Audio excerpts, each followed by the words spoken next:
qui demandait hier, Blacko, ce que ça voulait dire Babylone. Babylone. C'est vrai que c'est un terme qui est vachement employé dans... pour dire que c'est la police, mais c'est tout ce qui fait que... C'est les forces du mal. C'est le mal. Hein. C'est les forces du mal, c'est ce qui fait qu'on... Bon, c'est un terme qui est utilisé beaucoup dans le reggae, qui a été utilisé beaucoup dans le reggae. C'est les lieux de perdition totale, quoi. C'est la plupart des grandes villes, New York, Paris, tout ça. Ça, c'est le lieu de perdition totale? Ouais, c'est les lieux de perdition totale. Ah ouais, tu penses? Les lieux du vice. Toutes les grandes villes comme ça, c'est... Déjà, on voit pas l'horizon, tu vois, avec toutes les grandes tours qu'on nous a mis, tout ça. Et quand tu vois pas l'horizon, t'as pas le temps de dire Dieu est grand, tu vois. Et là, tu vois, ah, les nouvelles Nike, ah, la nouvelle tour machin, ah, la nouvelle pub truc. Tu dis pas, merde, c'est beau cette montagne, parce que tu vois plus rien, tu vois. T'étais toi un petit peu comme ça. On peut parler d'ailleurs, puisque hier on a dit qu'on l'abordait du côté du look vestimentaire.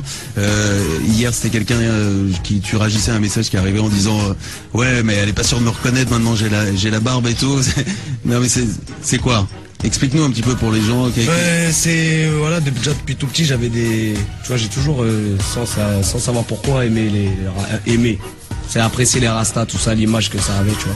Mais c'est parce qu'il y avait un disque à la maison, l'album de Bob Uprising, tu vois, c'était la seule trace de mon père. Donc peut-être inconsciemment je me disais ouais, mon père il doit ressembler à ce bonhomme qui est sur l'album, tu vois. Et voilà, et après il y a eu 2 accidents de bécane. Ça c'était il y a pas très longtemps. C'était ouais, il y a 2 ans. Il y a 2 ans. 2 accidents en 6 jours. Tu vois, après tu commences à te dire mais... C'est-à-dire que le premier accident ça va, tu t'en sors plutôt bien et tu remontes après sur une bécane et 6 jours après 6, ouais. Et là plus grave. C'est un chiffre détestable en plus, le 6. Et là super grave donc... Ouais, le visage, tout. Donc ça te permet t'es dans quel état d'esprit après quand tu te sors après de ça? tu te demandes pourquoi t'es là, pour qui, pourquoi telle personne elle marche à côté de toi, et après voilà quoi.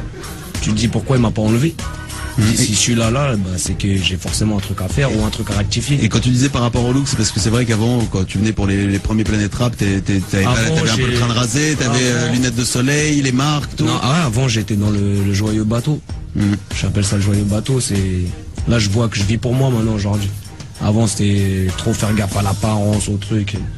Là si je faut que j'aille faire une scène pieds nus, j'y vais, ou même en caleçon, je m'en fous, tu vois. Y a pas de le paraître, tout ça.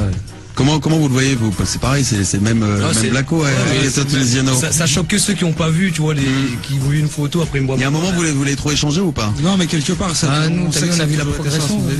On a vu le truc arriver quoi. On a vu la progression, on l'a vu changer au fur et à mesure. Bon, c'est aussi son état d'esprit, il l'a toujours eu, mais bon, sauf que maintenant c'est un peu plus confirmé. Il est plus il le vit à fond quoi. Voilà, c'est un mode, voilà, c'est aussi un mode de vie avant tout, c'est-à-dire que c'est pas une secte, c'est pas quelque chose. Il y a Rastafari. Voilà, c'est Rastafari. C'est pas une secte, tu vois. Il y en a beaucoup qui voient Rastafari vers jaune rouge et un spiff, mais c'est plus loin que ça, tu vois.